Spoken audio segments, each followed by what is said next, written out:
Jacob is up next in Saginaw, Michigan. Hey, Jacob, welcome to the show. Oh, how are you doing? We are doing well. Thanks for the call. How can we help? So my wife and I are in more debt than I ever thought I'd be in, Mm. and we are struggling with going forward with this and wanting to grow our family. All right. So tell me a little bit about the debt situation. How much do you guys owe? Around 200,000. Okay. What type of debt is it? 175,000 of it is in student loans, Okay. and we have my wife's car, and some credit card, and then some money that we owe my wife's parents. Okay. So how much is all that? How much is the car? The car is 14,500. Okay. Credit cards? 7,000. Mm-hmm. And how much do you guys owe the in-laws? 2,700. 2,700. Okay. How much you guys make a year? Together, 84,000. Okay. And do you guys have kids now, or you're wanting to start a family? What's part of that? Wanting to start a family. Wanting to start a family. Okay. How old are you guys? We are both 27. 27. That's great. Well, I want Jade to jump in here because she and her husband walked a really powerful story. But Jacob, I also want to tell you, just hearing you and your voice, you sound overwhelmed and tired, stressed, maybe even a little embarrassed and shameful. Like, I just want to encourage you that as you guys begin this journey, your future is so bright. You guys are young, you have time, you have ability, and what you guys have done in the past, and even though it feels so overwhelming and so stressful, I'm just telling you, doing this job for over a decade, this can change. Absolutely. And that's the really beautiful thing about this, Jacob, is that you guys have the ability to.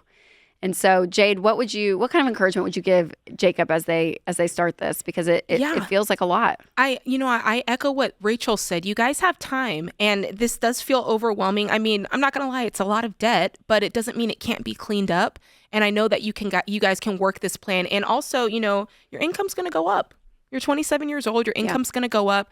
And when it comes to the family side of things, if you're looking to start a family, like Rachel said earlier, do it. You don't have to wait until you're debt free, to start a family. So I kind of want to just give you the go ahead on that. And when it comes to this debt, let's just work this out. Okay. So are you just a listener, or have you had time to dive into the baby steps or total money makeover, or have you just learned about us through the show here on the radio podcast?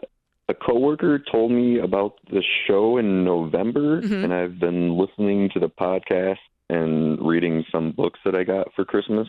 Okay. That's a great place to start. Before you get off the call today, we're going to make sure that you and your wife get Financial Peace University, because that's going to be what's really going to hammer home everything that we talk about on the air today. You're not going to remember everything. Yes, you can go back and listen to it, but Financial Peace is going to really go through this with you guys and get you on the same page and give you that hope that you need surrounding your situation. But for the time being, let me kind of just walk you through this so that you've got some hope when you get off the phone here with us today. So we're just going to boil this down into the easiest possible step, easiest baby step going forward. So do you guys have any money set aside in savings whatsoever? We have $1,000. Excellent. Great. So you got baby step one accomplished. Check one. Very good. And now after that, we're talking about paying off debt and baby step two, using the debt snowball. But before I get into that, are you guys using a budget? Because you're going to need to be on a budget in order for this to be effective.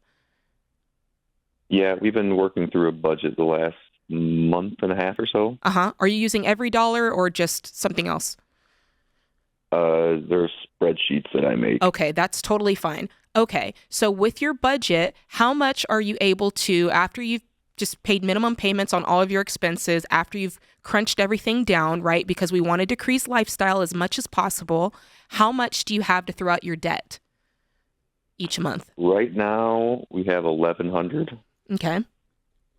So we're going to just start with that 1,100, and we're going to start with the smallest possible debt. It looks like the family loan, 2,700. So you're going to be able to knock out a good portion of that, a third of that this month. And then you're just going to keep working down. Now, the thing with the debt snowball is like you're listing them from smallest to largest. I know you've got student loans and you're probably thinking about interest rates. I know they're on pause right now, but listing the debts from smallest to largest, paying minimum payments on everything, and all the extra money that you can find, you're putting at that smallest debt. Now, here's the thing.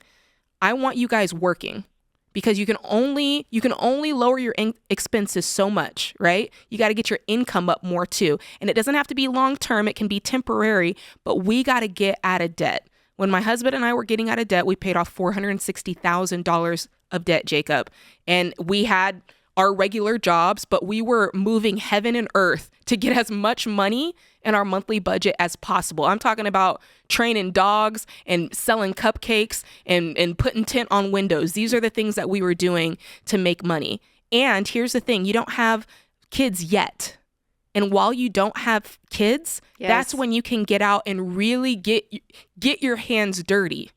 I mean, this is the time of life where you can, Jacob. Yeah, you can be working until 2 and 3 in the morning. You don't have to worry about a baby screaming.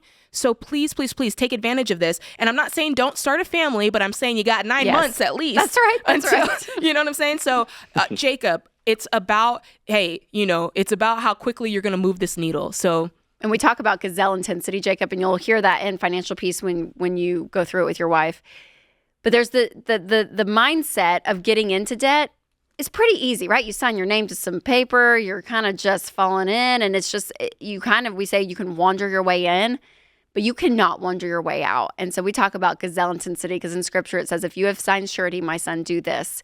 Deliver yourself like a bird from the hand of the fowler and a gazelle from the hands of the hunter. So that gazelle, when you have that picture of the Discovery Channel and watching a gazelle outrun a cheetah, the intensity, the strain, running for their life, that's the amount of intensity, Jacob, that I want you and your wife to be in. Mm-hmm. Because you're not going to knock out this debt. And I know it's overwhelming. It feels like a lot, $200,000, but you guys can do this. Yes. You really can, but it's going to take a lifestyle that people are going to make fun of you. You're not going to do anything. You're really going to put all of your money towards this debt. You're going to be working extra, like Jade said. It's going to be a season of sacrifice, but it's just for a period of time. And then after, right, Jade? That's right. You and Sam, you're like, oh, when it's all done, you're like, okay. Look, when the storm clouds finally part, you guys are going to be doing a happy dance like nobody else. You live like no one else now, and that means, an old busted car. It means selling things. It means working hard. But later, you're going to be able to live and give like no one else. You're going to change your life. You're going to change your family tree, and that change starts today. Jacob, change is a choice. You can do this, dude.